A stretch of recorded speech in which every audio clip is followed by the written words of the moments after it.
Your commencement speaker today is Robert Angel. Rob Angel was a new college graduate working as a waiter in the 1980s when he created Pictionary, the classic word guessing and drawing board game. Mr. Angel and his partners produced the first games out of his cramped Seattle apartment. By the time Mr. Angel had sold all interest in the game 17 years later to Mattel in 2001, it had sold 1 million copies in 60 countries. He estimates that more than 20 billion Pictionary words have been drawn in 45 languages. Since leaving Pictionary behind, Mr. Angel's friends call him the busiest retired guy they know. He's an investor, philanthropist, mentor to fellow entrepreneurs, and author of the forthcoming book, Game Changer, about the lessons he had learned in life and business. He's also a public speaker combining heartfelt stories with business advice. Of everything Mr. Angel has accomplished, he's proudest of his 2 children, Sam and Ben, who are not 2 young adults, and most importantly, good human beings. And that's now that he's nearing the completion of his book project, Mr. Angel is stepping into an unknown future, just like many graduates. And it's in times like these, between creative adventures, that he feels most primed to see opportunity and explore the possibilities for success. This is what he'll talk about today. Please join me in welcoming a friend of Western and a proud advocate for education, Rob Angel.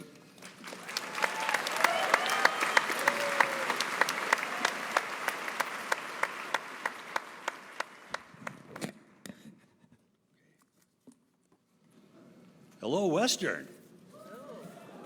And graduates, give yourselves a hand, come on. Graduating class of 2019, and welcome to your family and friends supporting you today. I sincerely want to thank the faculty, President Rondawa, and the board of directors for having me here today. This is an honor. Just looking out at this crowd, these people, this is amazing. I did a little tour on campus today, and I used to work in the cafeteria, lived in Kappa, so this is just a really great moment. I'm really honored to be here. And I can't believe that it was 38 years ago that I was sitting in those chairs with a 2.9 GPA.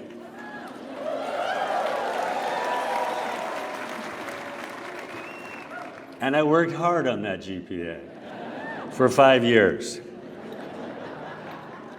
I did graduate with seemed like insurmountable odds, like really bad study habits, a short stint on academic probation, and beer.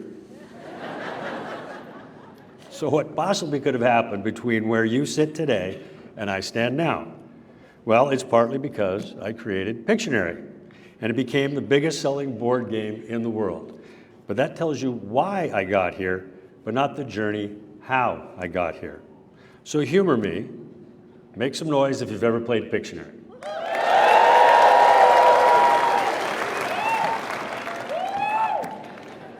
Thank you, I'm honored for that. So when you've played, you know the relief when you have to draw something tangible, like Vikings, Up and Up Tavern, Ridgeway Kappa, I was a Kappa, right? And you can visualize it, you put the pencil to the paper immediately and you start to draw. However, it's a little more challenging to draw something abstract like the word success. You overthink it, you hesitate, it gets frustrating, and I know, but ready or not, time has started, even if you have no clue how to draw it. How would you draw it? Dollar signs? Fame? Loving family? Killer abs? It doesn't matter how long you take. The only image of success that matters is the one that you draw for yourself. At my graduation party, the question that kept coming up over and over and over was, what's next, Rob? What are you going to do with that college degree? I had no idea. I had no dream. I had no passion. I had no car insurance. I didn't even have a goal, let alone a plan on how to get there. How to get there. I had no idea where there was. My next, blank piece of paper. You guys have been told your whole life what your future should look like by your parents, teachers, friends, Instagram, influencers. All had honorable intentions, but it's crazy to let other people tell you what your path should be. That would make anybody nervous and uncertain.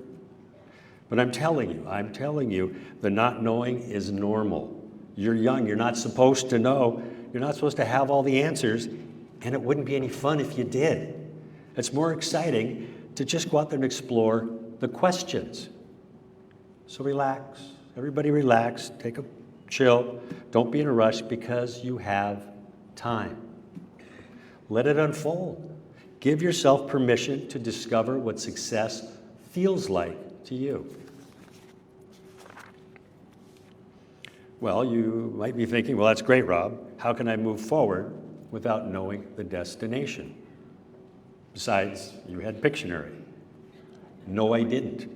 I was in the same boat as you guys. Pictionary wasn't even on my radar when I was sitting in those chairs. So, what's been my secret to success? So many years ago, I came up with a life's philosophy, and it's a code, if you will, that I still embrace every day today. I call it OPEN. It's an acronym. O. O is for opportunity. Life is filled with opportunities every day, and not just Shark Tank moments. They're big and they're small, and they generally happen when you least expect them and you're not looking. P. P is for possibility. Don't judge the opportunities. Don't resist from unfamiliar ideas or people or circumstances. Let them become possibilities. E. E is for epiphany. That's that aha moment when opportunity and possibility collide. Your intuition starts screaming at you, yes, this feels right. Right? You just know when it feels good. So that goes to N, which is now. Now what? This is the hardest but most important part. You have to take action. Because without action, an epiphany is just an idea floating around in your head. It's the hardest step, 0 to 1. You have to jump. So that's my open philosophy. Opportunity, possibility, epiphany, and now. So by staying open, it hasn't always led to smooth sailing. I've started down several wrong paths, like selling vacuum cleaners door to door. Sucked.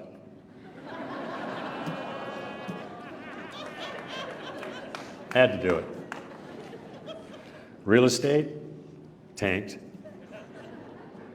I even tried to open a pizza franchise, fell flat.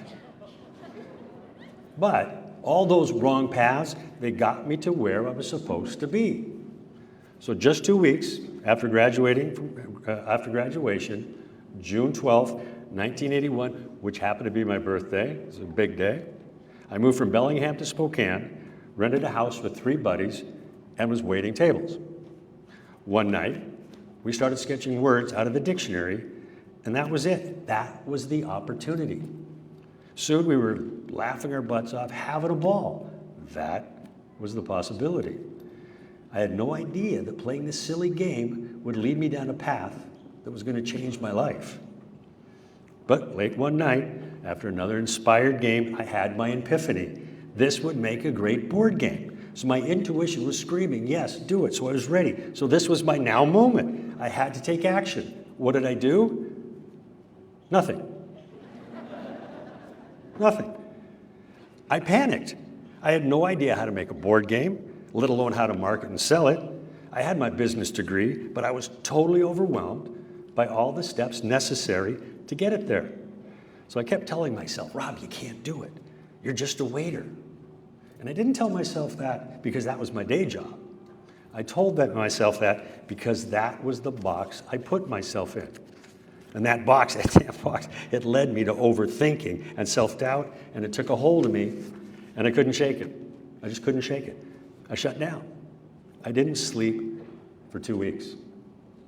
So I mustered up the strength to take the easiest the easiest first step, and I knew the word list was central to the fun of the game, so I decided to take one small step at a time. I would dream big later, but this was all my fear at this time would allow. So I grabbed a pen, pad of paper, and a $2.85 dictionary, and I opened it, and I wrote down the first word that made sense. Aardvark. Aardvark. Anybody excited about the word aardvark? Thank you. I was ecstatic. I wrote down the word aardvark. I broke into a cold sweat. My heart was racing because in that second, I wrote down that one simple word, everything changed. Because in that one moment, I was no longer a waiter. I was a game inventor. So I celebrated that small victory. To celebrate those small victories. They count, they matter, they add up. And it felt really, really good. So I got caught up in the flow of inspiration. So I wrote another word, and another word, and another word. And that's all it was. So then I took some bigger steps. I engaged 2 business partners with different skill sets than mine. And I was open to admitting I wanted collaboration and I needed partners. So then I consulted the internet of the day, the Yellow Pages. Anybody remember the Yellow Pages? A couple of mumbles, yeah, okay. So I found 9 different companies, all supplying the parts needed to put together the first 1,000 games by hand in my tiny apartment. It was hard work, long hours, no sleep, and I couldn't even go to the bathroom without stepping on a game piece, and I loved every minute of it, every minute of it. And it took 14 months, and all those small steps led me to holding that first completed Pictionary game in my hands. I treated it like a newborn. I treated it like a newborn. And in that moment, when I was holding it, the power of passion overcame me. And that was the moment, the first moment, I dared to dream big. 4 years after graduating from Western, I'd found my passion. Passion helps us find our dreams. It beckons us with hints and clues, and when we're brave enough to take one small step towards it, it's going to take 2 steps towards us, and then we're dancing with our passion, we're dancing with our dreams, and we're dancing with our destiny. So know this, you don't have to have a dream today to live a magnificent one tomorrow. You don't have to have a dream today to live a magnificent one tomorrow. And being open has led me to some pretty good adventures. My 2 amazing kids, Sam and Ben, lifelong friends, running with the Bulls, going to Burning Man, and even an enjoyable midnight swim in the fountain in Red Square. Campus security was not amused, and it came this close to my second probation. So, that's my current picture of success. I'm adding to the canvas every day. I'm never finished. I'm always open to the universe, to whatever opportunities they throw my way. And I love bumping into them. So, being open is sometimes putting yourself in a vulnerable place where you're being judged for your efforts. But be strong, be courageous, and be resolute. Don't give in. Being open is stepping out of your comfort zone. And I can tell you from firsthand experience, that's where the magic in life happens.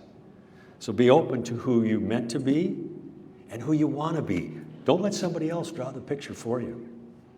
And press forward in the face of struggles to open more doors for yourself. And in reality, just be open to experiencing all the joys this journey called life has to offer. It's amazing. So humor me. One more time. I want everybody to do this. Hold up your hand. Make a fist. Now I want you to open it slowly. See how easy that is to be open? Right? Whenever you're in doubt, know you've got everything you need to find your passion and your dreams right in the palm of your open hand. And it may seem overly simple, but I wouldn't be surprised if someday you'll find yourself looking at your hand and being reminded to stay open. So, graduating class of 2019, don't stress. Keep an open mind, trust the universe, and take that first of many small steps towards finding your passion and your dreams. And trust me, you will find your aardvark.